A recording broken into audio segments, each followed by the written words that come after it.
Canyon in the American Southwest, archaeologists make a disturbing discovery, a strange collection of fragmented human bones. Bones that looked as if the flesh had been cooked and eaten. The human remains of early Americans who lived here nearly 1,000 years ago. Did these people engage in cannibalism? Or is it a myth kept alive by explorers, anthropologists, and of course Hollywood? I'm John Rhys Davis. Join me as we explore the myth and reality of cannibalism in the American Southwest. Next on Archaeology.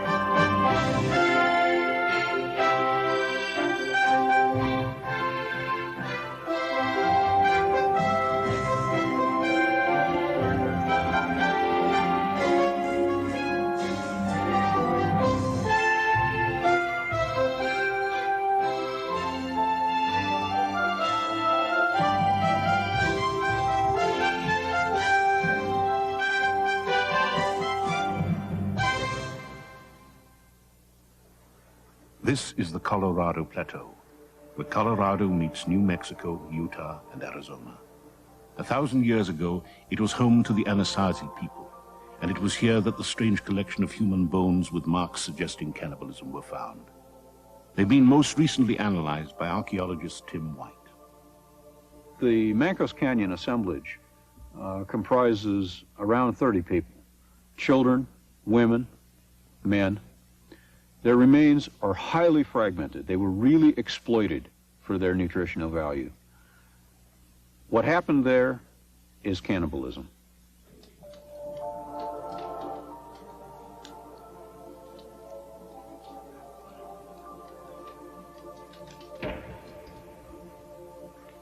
Cannibalism is so horrible that it's hard to imagine that it actually happened, unless driven by starvation or a psychotic urge. Yet evidence from the Southwest seems to suggest it really did happen. Not just in one place, but at 20 or 30 sites. The question is, what led to this macabre practice?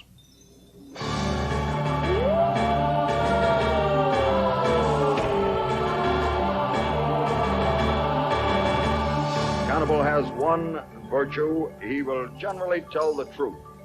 In this 1956 documentary, people from the South Pacific Islands are portrayed as savage cannibals. You're apt to wonder when a cannibal smiles at you what he's thinking. And you're pretty apt to hope he isn't thinking of calories. Stories of cannibalism are a worldwide phenomenon, suggesting that it is one of the most persistent ways of stereotyping different cultures. Anthropologist Bill Ahrens is best known for his book, The Man-Eating Myth, a study of cannibalism throughout history. Almost everybody in the world have been illustrated as cannibals. For example, their illustration of Jewish people as cannibals, that is drawing the blood of Christians. There are illustrations of South American Indians as cannibals. There are illustrations of Africans as cannibals. All of these, of course, before there were cameras. When I was doing research in Africa, everybody in the town I was in believed that I was a cannibal. There was absolutely no evidence that I was a cannibal, but they believed it. And I found out that they believed that all white people, all Europeans, are cannibals. In the parched, unforgiving landscape of the Southwest, 1,000 years before Columbus, early American farmers raised corn and developed a distinctive culture known as Anasazi, or the Old Ones. The Anasazi built these spectacular structures, 200-room cliff dwellings with 3-story watchtowers and ceremonial chambers or kivas like those still used in the pueblos of today. Archaeologist Jack Smith excavated here at Mesa Verde, Colorado, for many years. These were people who evolved a distinctive culture out of a very ancient nomadic hunting and gathering base, gradually developing a pattern of agriculture over centuries probably, until they were able to settle down, farm their fields successfully, produce a reliable food supply. And at that point where we can recognize them as farmers, settled farmers, we can really say that these were what we consider Anasazi. The Anasazi abandoned this plateau a couple of centuries before the Spanish arrived. No one knows why. But though these sites lie empty today, the people themselves did not disappear. Some believe they moved south to the Rio Grande and the other river valleys in what is today Arizona and New Mexico, where they built ancient pueblos much like those in Taos, New Mexico.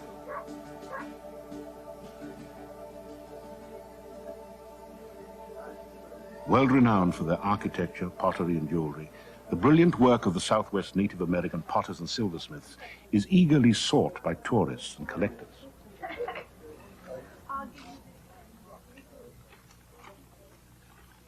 But what was the world of their ancestors really like? Near the Mancos Valley is the Ute Reservation. It is teeming with Anasazi ruins and burials. Terry Knight, a Sun chief of the Ute tribe, which migrated here only a few centuries ago, talks about this land. We're in the middle of ancient Anasazi land. We're sitting on an old, probably a lookout tower or a signal tower. This land is pretty much the same as it was back when the ancient Anasazi were here, when this tower was full and probably farming right next to the river here.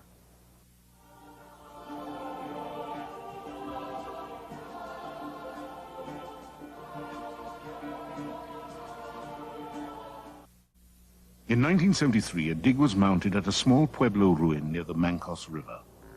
Strange scatterings of human bones belonging to at least 17 adults and a dozen children were found. All were smashed into fragments and showed signs of burning.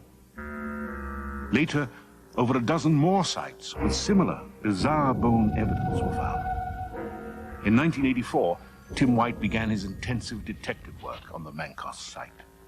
How does one go about studying cannibalism that happened a long, long time ago?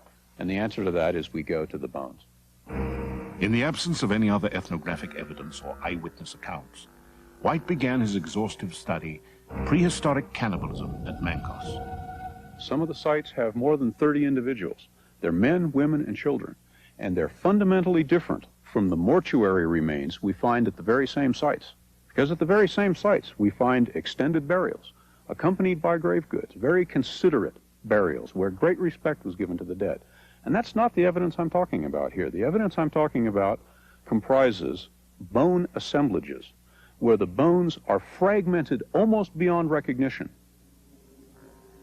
Similarly fragmented bones belonging to deer and bighorn sheep were also found at thousands of Anasazi sites. These animals were part of the Anasazi diet. So is it possible that humans were also eaten? To test his thesis, White used fresh animal bones as an analogy for what could have been done to the human remains here. What we have here is the leg bone of a deer. You can see the hoof down on the end. It's a bone called the metapodial. Now, one of the first things that happens when a deer is butchered is that sharp implements are used to remove the skin, sharp implements like this flake. That will produce cut marks on the bones, and we can study the cut mark patterning. Subsequent to that, we often have what is known as defleshing, or removing the meat from the bone. This will produce further cut marks as the meat is removed from the bone. This bone has now been defleshed, but the bone is not finished in terms of what it can provide the butcher with its nutritive value, because this bone cavity is filled with marrow. When White examined the human bones from Mancos, he discovered cut marks and abrasions exactly like those on the butchered animal bones. There was also a peculiar pattern to the smashing up of the bones. We find that the human bones have been fractured. Not only have they been fractured with anvils and hammerstones, but only the large marrow-containing bones have been targeted for marrow extraction. And the bones that are small and thin, even though they're much more fragile, were discarded. And what it seems to be is a recognition on the part of those that were breaking these bones that under a certain diameter there was no nutritive value, but once the bone shaft is large enough, once the marrow cavity is large enough to have nutritive value, those bones are all broken up.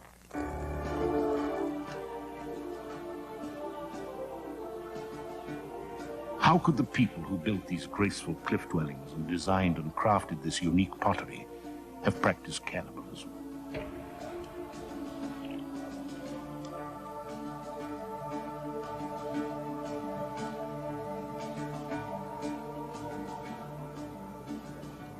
We have an excellent archaeological record here in the Southwest. We have their dwellings, we have their burials, we have much of their material culture, and we have 20 or 30 occurrences here that are very unusual. And in studying those occurrences, I've been able to put together a picture, along with other scientists who studied the same thing, a picture of bone modification, of the processing of human bone that's analogous to the processing of animal bone, that demonstrates to us that one of the things that happened here in the Southwest was cannibalism. I think it's impossible to prove that cannibalism took place.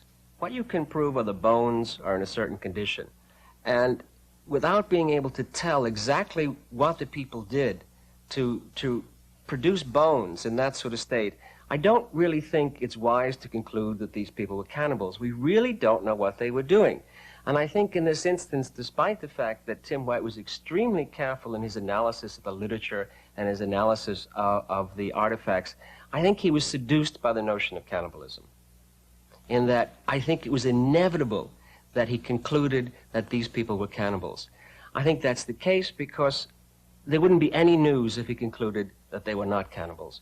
Bad news always makes the networks. Archaeology is not about proof. Archaeological science is about inference. It's about how we use that static record, how we can interpret it, how we can infer from it activities that happened many centuries ago.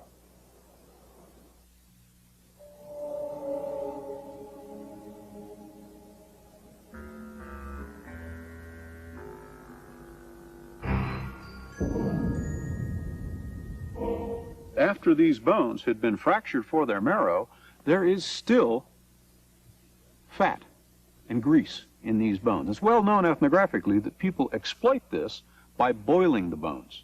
And when these bone splinters with these very sharp ends are placed in a ceramic vessel, what we find is that the vessel walls, because of the temper, are almost like sandpaper. And when the bone, these sharp bone ends, are circulated around inside this vessel, they pick up a polishing. They're actually, if we could show it on the outside, they're picking up a beveling as they circulate around on the inside of this vessel. And this is unambiguous evidence that the bones themselves, after the fracture, were placed in a ceramic vessel, presumably to be exploited for their last remaining nutritional value, something we never see in mortuary practice. Yet others are not so sure that mortuary or burial practices can be ruled out as an explanation for the state of these bones. Very often people bury the dead, leave them in the ground or above ground for weeks or for months, and then remove them, dig them up, remove the flesh, boil them, put them in pots, and then rebury the bones or keep the bones. This is going to look like cannibalism. It's always going to look like cannibalism, and it's never quite clear whether the people have been paying respect to the dead or eating their dead.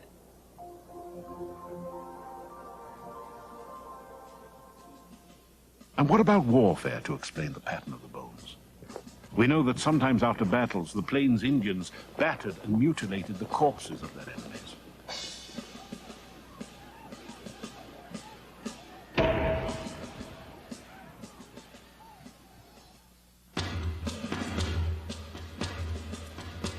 We think that this is not a very likely explanation for these assemblages. The reason being that these bones show signs that the meat was completely stripped away before they were broken. We see actual physical contact between the hammerstone and the anvil and the bone itself, which means the meat had to be gone. It wasn't there to cushion the blows. These bones were processed for the marrow inside. We have no instance in the annals of warfare in any culture where we find this kind of extreme fragmentation of the bones and a pattern fragmentation of the bones, such that the bones with the highest nutritive value are the most fragmented. On the other hand, Terry Knight suggests that warfare may have ended in or even contributed to cannibalism for quite a specific purpose. If there was a great warrior that got killed in battle, I could see maybe that that cannibalism would occur, that party would, partake maybe in a ceremonial fashion part of that person's flesh in order to acquire his strength and his powers.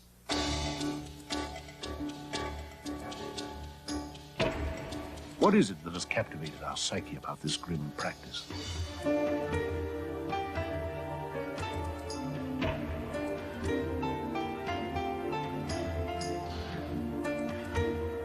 As Bill Ahrens points out, cannibalism is often a label for the exotic or the unfamiliar, generally based on little or no evidence. They got off at the jungle's edge and glared at us. We had been among cannibals long enough to know that this meant... We have to prove to ourselves that we've made advances in civilization. The only way we can prove to ourselves that we've made some sort of advances is to suggest that in the past we were somehow different. In the past, we ate each other. In the present, we don't do these sorts of things. And therefore, we have to be extremely careful of accusing other people of being cannibals, because we know what this means when we say it. It says we are better than them. And if we are better than them, maybe we have the right to rule them.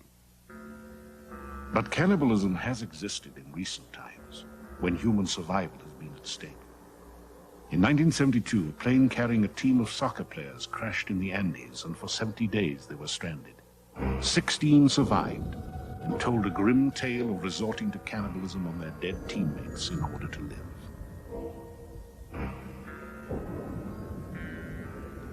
And in 1846, the famous Donner Party, a group of Americans crossing the Sierra Nevada to settle in California, faced the worst winter of the century. The survivors who made it did so because they consumed those who had succumbed. Could starvation have forced the Anasazi of the Mancos Valley into sporadic incidences of cannibalism? There's some pretty good evidence that cannibalism was practiced. It wasn't a standard practice by any means. It certainly was the exception rather than the rule. And it implies probably some very exceptional and very unusual circumstances. And when we say cannibalism among the Anasazi, we do not necessarily mean by that the Anasazi were cannibals. We have to look at survival.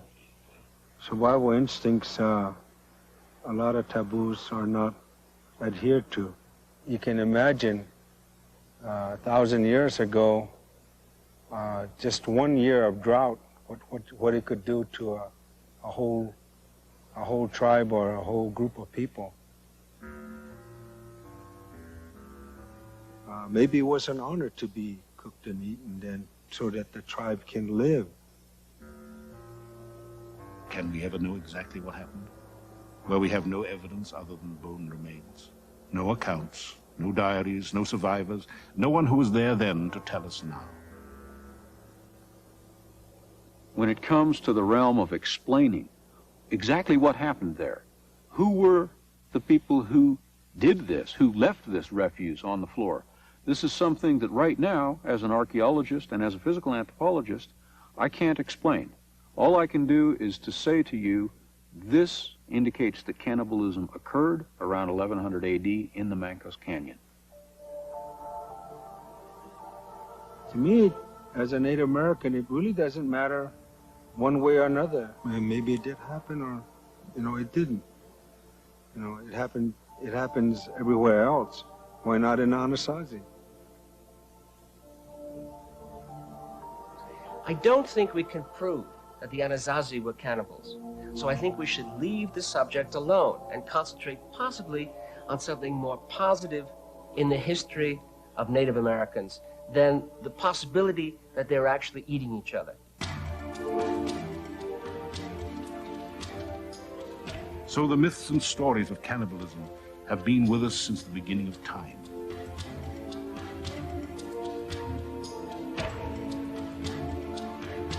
But does this new archaeological evidence in the American Southwest enlarge our understanding of the human condition? Does it help us break down the barriers between cultures, between us and them, between our past and our present? Or does it simply perpetuate the stigma? The Anasazi are not here anymore. We have to use archaeology to understand these people, to get an accurate view of their world, of who they were, how they behaved, what they did. Cannibalism is one element of that culture. I think this study has established this. It's important to understand culture not only in its modern dimension, but also to understand the evolution of culture, to look at cultures in the past, to get this full realm of human experience. Cannibalism is part of that. I think that it would be unscientific of us to turn our eyes away from that just because it's a taboo subject or because we might be uncomfortable with it. We'll never know exactly what led to the strange bone remains at Mancos, and not everyone agrees with Tim White's conclusions. All the same, his painstaking study strongly hints at a case of survival cannibalism. Should we then brand the Anasazi as savage cannibals? Or should we marvel that they were able to create a sophisticated culture and magnificent dwellings in canyons that have long since been abandoned? If we look beyond the tragedy of Mancos, the Anasazi story is surely one of triumph in the face of hardship. Tune into Archaeology next Monday at 8 as we venture into Lot's Cave. But now, check out a natural wonder, the Grand Canyon, on Smithsonian Treasures, next from TLC.